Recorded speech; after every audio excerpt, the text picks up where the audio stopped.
Assalamualaikum warahmatullahi wabarakatuh. Melalui video ini, kami dari kelompok 5 akan memaparkan materi mengenai turunan. Nama saya Febriani Hasal, selaku pemateri pertama, akan memaparkan materi mengenai pengertian turunan.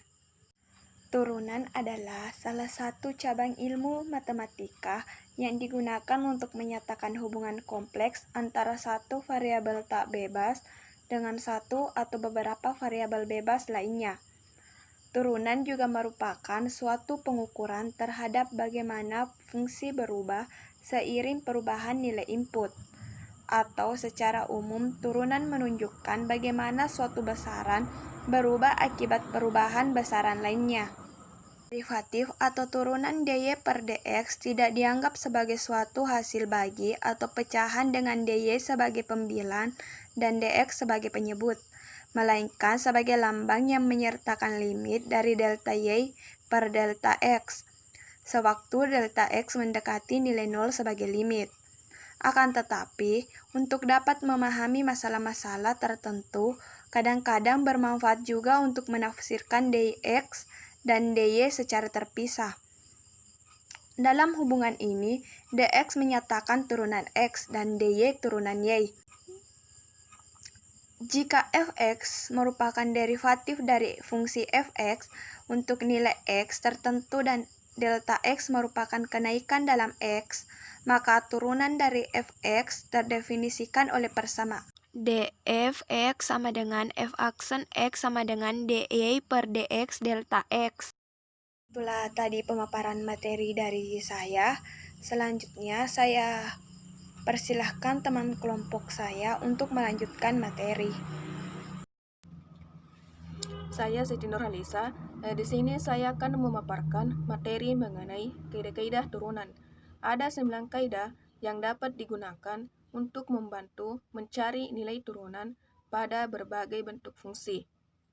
Namun di sini saya akan menjelaskan 5 dari ke-9 kaidah tersebut dan sisanya akan dijelaskan oleh teman kelompok saya. Yang pertama yaitu turunan konstanta. Jika y sama dengan k, di mana k adalah konstanta, maka sama dengan 0. Contohnya, jika y sama dengan 5, maka dy dx sama dengan 0.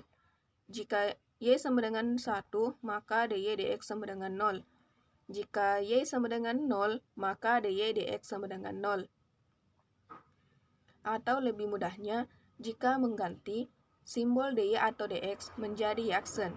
Misalnya, jika y sama dengan 5, maka y aksen sama dengan 0. Jika y sama dengan 1, maka y aksen sama dengan 0. Jika y sama dengan 0, maka y aksen sama dengan 0. Yang kedua yaitu turunan fungsi pangkat. Jika y sama dengan x pangkat n dan n adalah konstanta, maka y aksen sama dengan n kali x pangkat n kurang 1. Contohnya, jika y sama dengan x, maka y aksen sama dengan 5. Jika y sama dengan x pangkat 2, maka y aksen sama dengan 2x. Jika y sama dengan x pangkat 3, maka y aksen sama dengan 3 sama dengan 3x pangkat 2.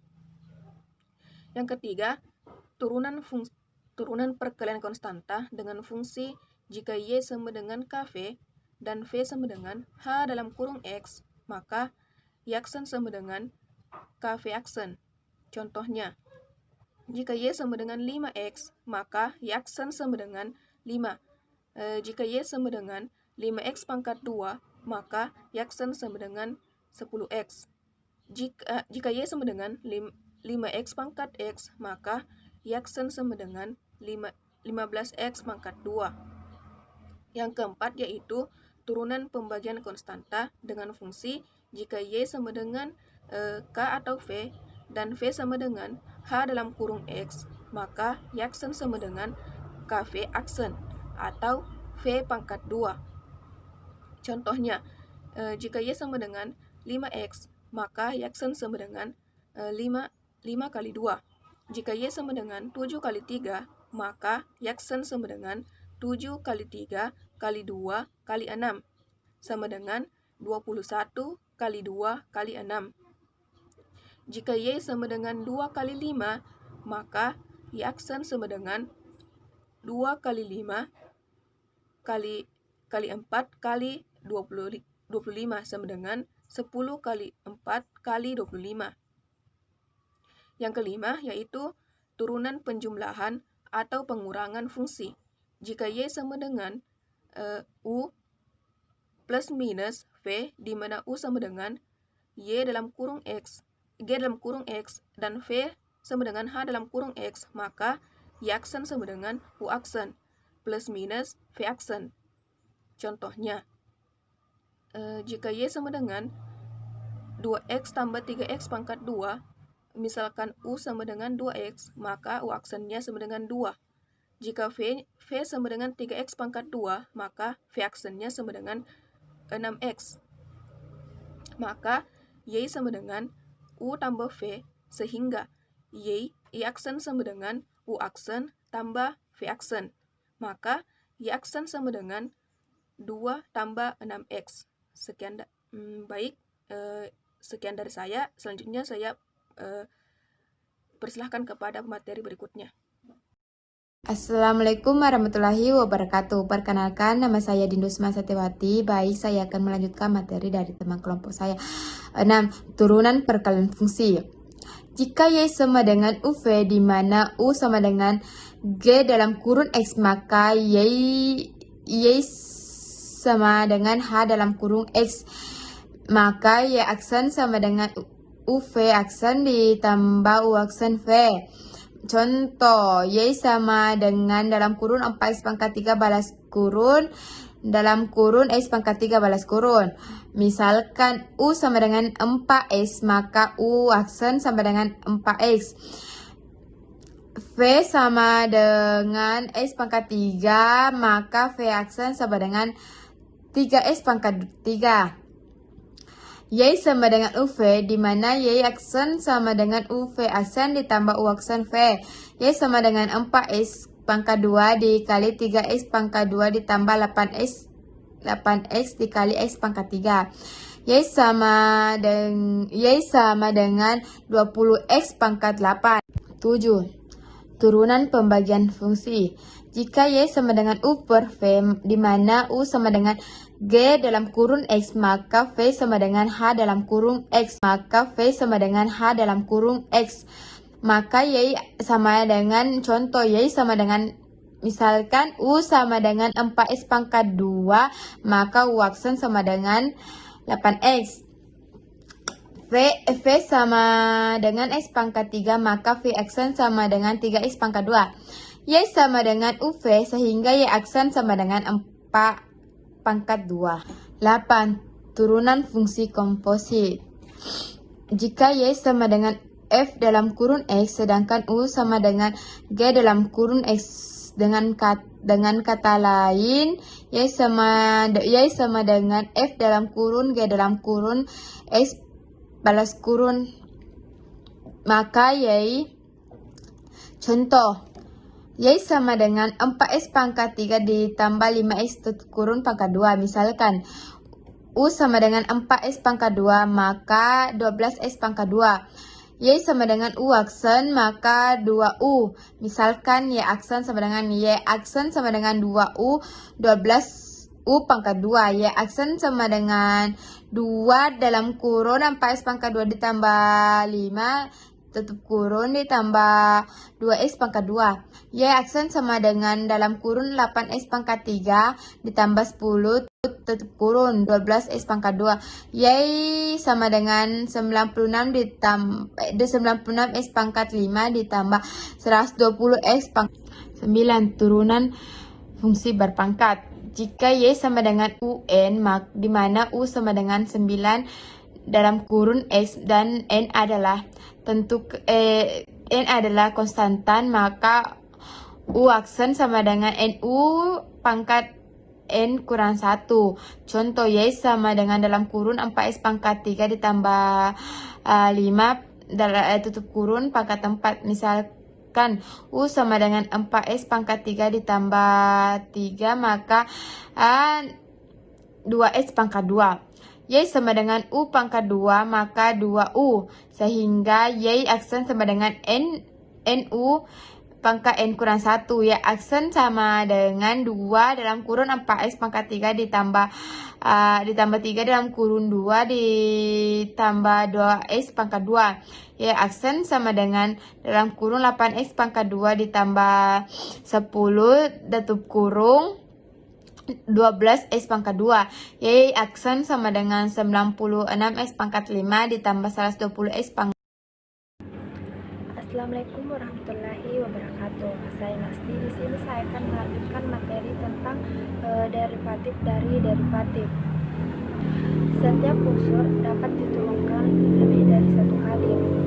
Dengan kata lain, turunannya masih bisa diturunkan lagi. Turunan pertama atau disebut dengan first derivative disebut sebuah fungsi turunan dari fungsi awal atau fungsi aslinya. Turunan kedua atau second derivative yaitu sebuah fungsi turunan dari turunan pertama.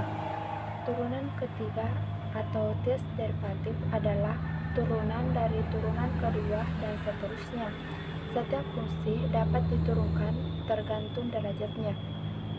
Baik, itulah pemaparan materi dari saya. Saya persilahkan kepada teman kelompok saya untuk melanjutkan materi. Assalamualaikum warahmatullahi wabarakatuh. Perkenalkan, nama saya Ainun Insira, salah satu anggota dari kelompok 5.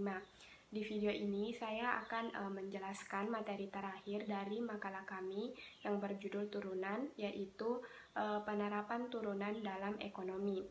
Penerapan turunan dalam ekonomi terbagi menjadi 4. Yang pertama adalah laba. Pada umumnya, ukuran seringkali digunakan untuk menilai berhasil atau tidaknya manajemen suatu perusahaan adalah dengan melihat laba yang diperoleh perusahaan. Laba berhasil merupakan selisih positif atas penjualan dikurangi biaya-biaya pajak. Laba adalah selisih antara penerimaan total dengan biaya total. Penerapan turunan dalam ekonomi yang kedua ada pajak. Salah satu sumber penerimaan pemerintah adalah pajak dengan penarikan pajak. Misalnya, pajak penjualan yang dikenakan pemerintah terhadap setiap unit produksi dan dijual oleh pengusaha. Pemerintah berupaya untuk memaksimumkan penerimaan pajak tersebut. Untuk itu, pemerintah harus menentukan berapa tarif pajak yang akan diberlakukannya sehingga akan diperoleh pajak maksimum. Yang ketiga adalah investasi. Investasi atau yang biasa disebut dengan istilah penanaman modal atau pembentukan modal merupakan komponen kedua yang menentukan tingkat pengeluaran agregat. Tabungan dari sektor rumah tangga melalui institusi-institusi keuangan akan mengalir ke sektor perusahaan.